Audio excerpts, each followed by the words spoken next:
Saturday, September the 5th, 1948. A wet morning in Dublin. Early traffic and crowds seemed little out of the ordinary, but the trains were arriving. And as the day grew older, it was soon evident that this was to be a special occasion. And to judge by the crowds that were pouring out of Kingsbridge Station, the city was soon to be crowded.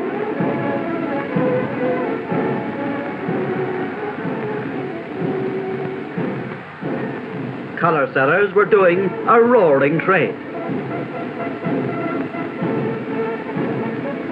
The Nace Road presented a busy scene as cars sped towards the metropolis. In fact, before noon, it was clear that this was All-Ireland Hurling final day, and that meant crowds, and it also meant spectacle.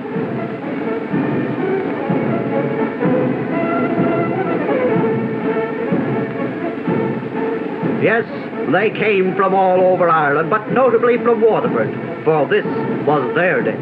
And Dublin's ever-enthusiastic sports followers turned out in style, with parades of enthusiasm very frequent.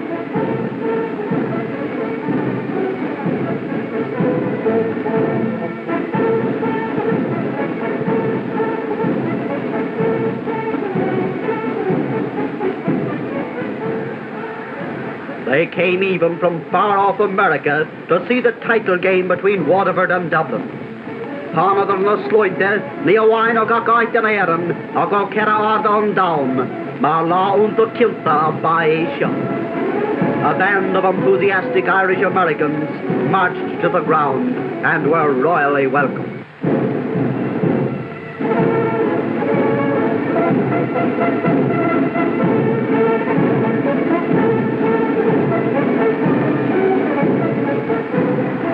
Croke Park was thronged.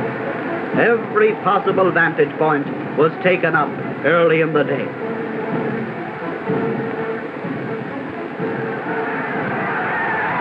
But still, latecomers hustled to the historic arena, anxious to see not only the senior final, but the quest for minor honours by the stars of tomorrow from Waterford and from Kilkenny.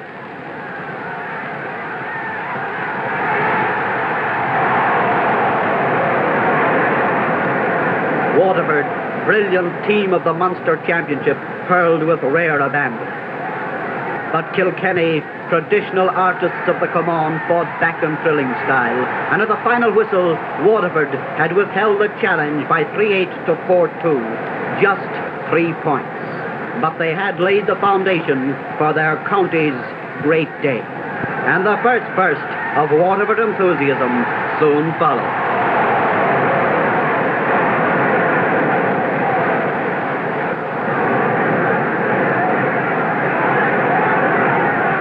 Gradually, the scene was being set. The teams came on the field. Dublin. Then Waterford.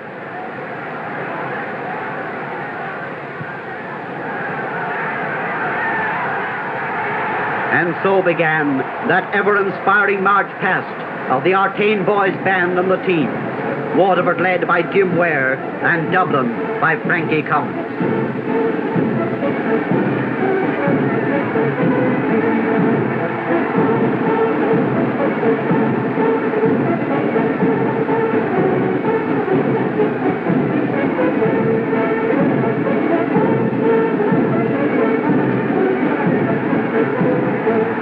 President and Mrs. O'Kelly are greeted by many friends on the Hogan stand. His Grace, Most Reverend Dr. Canaan, Archbishop of Cashel and Embley, was escorted to the field by Mr. Dan O'Rourke, President of the GAA, and Mr. Paulig O'Keefe.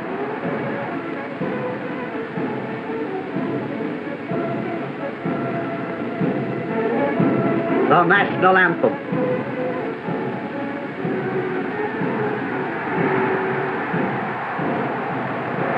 The throw-in, and Dublin and Waterford had set out on their final quest for All-Ireland honours. The game was hardly on when Christy Moylan had put Waterford a point in front with a Baston sideline puck. Omadakasa, Vigak Aine, Erkipini La Maractus Lois and Dublin returned to the attack, but without success. Hurling reached a terrific pace in these early stages, but Waterford soon made it clear that Dublin's much expected superiority in speed was not to be seen, and that in fact they were getting to the ball first.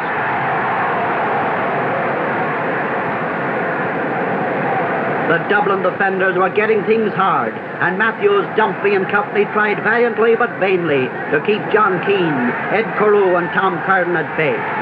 The forwards that had won Munster honours were now on a scoring spree.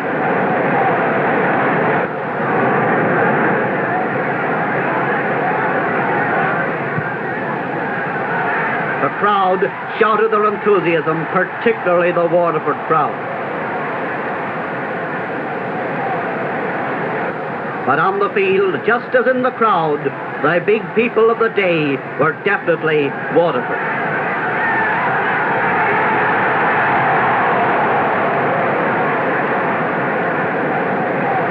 Dublin did attack, but weak shooting and a stout Waterford defence kept their total to 2 points. While Waterford had 2 goals and 5 points, an interval lead that was indeed merited. Yet, despite all this, there was life and there was hope in the Dublin camp.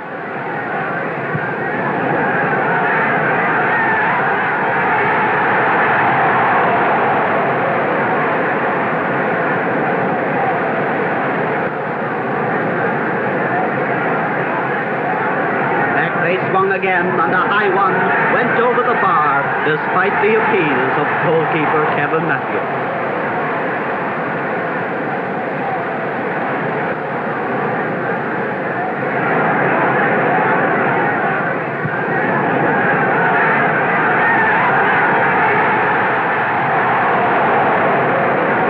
Scoring Port Larriga, ac mar Sinn Féin, the Anasbrid Trudde, Ware and half-time, and while the teams made plans for the second half, the band entertained over 61,000 people.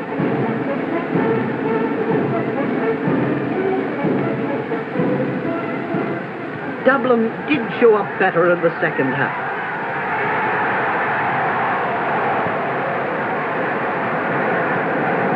Jim Ware was hard-pressed more than once in the Waterford goal, but back came the Waterford men again. Matthews cleared to Walsh, who sent up the field to Cantwell, who eventually sent the ball to Hassett, and in a twinkling of an eye, the Dublin forwards had the ball in the net.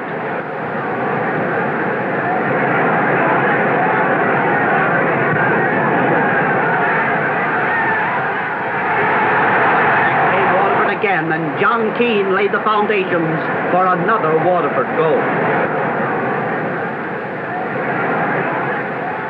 Quick Dublin scores raised the tempo. And more than one spectator felt the rising excitement. But with brilliant John Keane as an inspiration, Waterford replied to every Dublin score.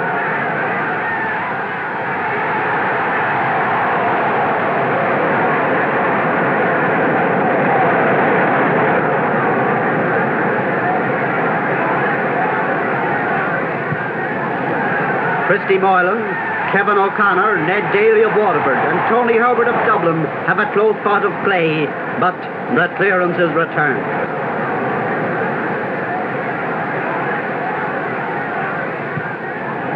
And as the visitors marveled at the speed of the game, the Waterford crowd, complete with their cheerleader, hailed yet another goal. Waterford 5-7, Dublin 3-2.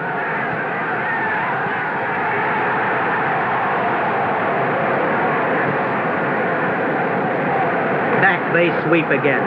Daly, Curran and John Keane combine in adding another Waterford goal. The real flashes of fine Dublin hurling. Paddy Donnelly's solo run. For it was clear that youth was not easily discouraged. And with Jim Kennedy, their brightest star, another goal narrowed the unassailable gap. But Waterford replied in a flash. As the full-time whistle sounded, Waterford had made history by winning their first All-Ireland senior hurling title. You're here the Canado Geranach, the Uncade Crave of Mount Shinshad, Wantalo, Egg Furren Fort Larrigan.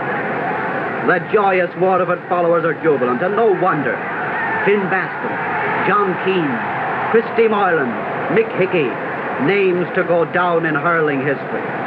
Smiling Jim Ware is cheered and cheered through the Hogan stand. And amidst unequalled Munster enthusiasm, he receives the cup from Mr. Dan O'Rourke. Creas William, the luck the poet is, Cleat Rain. And so, as the crowd, partly jubilant, partly not so jubilant, as that crowd files away from Croke Park, we close yet another chapter in the glorious history of hurling.